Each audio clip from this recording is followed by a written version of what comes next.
Islamabad, China has agreed to provide $2.5 billion in loans to Pakistan to boost official foreign exchange reserves that are not sufficient to provide cover to even 2 months of imports despite receiving $4 billion loans from 2 Middle Eastern countries. Beijing will place the $2.5 billion in deposits with the central bank, a top government functionary told the Express Tribune.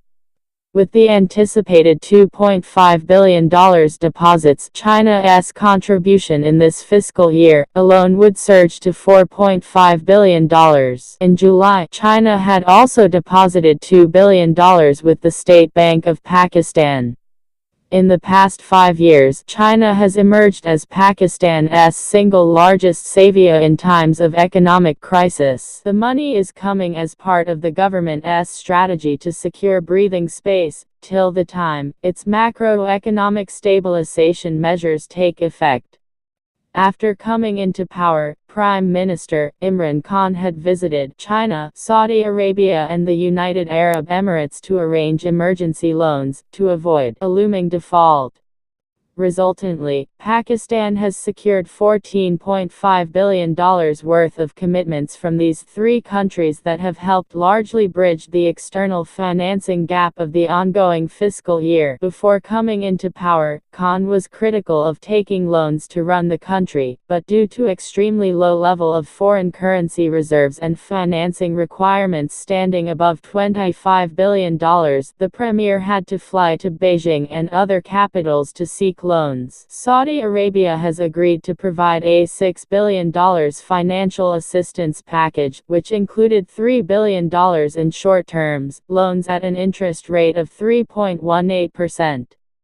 The State Bank of Pakistan, SBP Governor Tariq Bawah, on Thursday said the modalities for $3 billion oil on deferred payments were finalized this week and an agreement would be signed on February 16 during the visit of Saudi Crown Prince Mohammed bin Salman.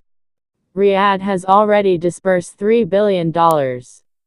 The UAE has agreed to provide $3 billion in loans at an interest rate of around 3% and has already disbursed $1 billion. A $3.2 billion worth of oil facility on deferred payment is being awaited.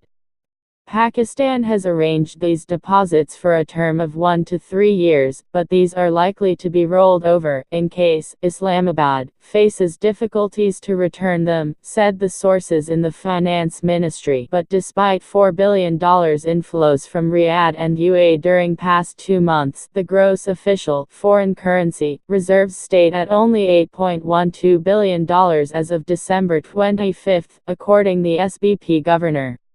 The $8.12 billion reserves are sufficient to cover only 7 weeks of imports and are below the minimum level that the International Monetary Fund and World Bank prescribe. Due to this, the World Bank and the Asian Development Bank are not providing loans for budget financing. Sources in the finance ministry said the immediate concern for the government is to keep the country financially afloat till the time the macroeconomic stabilization measures start yielding positive results. However, the SBP governor on Thursday said despite these measures the current account deficit remained high, standing at $8 billion in 6 months. The overall foreign loans disbursements also remained low during first half of the fiscal year, standing at only $2.2 billion from July through December. The government on Thursday also launched diaspora bonds at interest rates of 6.25% for 3 years and 6.75% for 5 years to arrange funds for balance of payments support. Finance Minister Asad Umar said the other day that he also gave go-ahead to launch 2 more financial instruments to meet external sector financing requirements.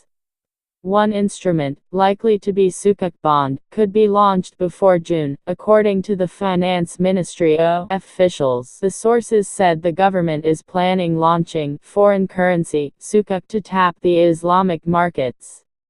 There is also a plan to launch $3 billion Eurobonds during the current fiscal year. Asad Umar had postponed it in November after the government arranged loans from the three countries. The Pakistan Tehreek-e-Insaf government blames expansionary fiscal policies of the last Pakistan Muslim League, Nawaz PML and government for the overvalued exchange rate and the current external sector problems. Since July, the rupee has been devalued by more than 15%, but exports could not pick. The sources said the Finance Ministry and the central bank are in the process of implementing a flexible exchange rate regime while moving away from the managed exchange rate policy.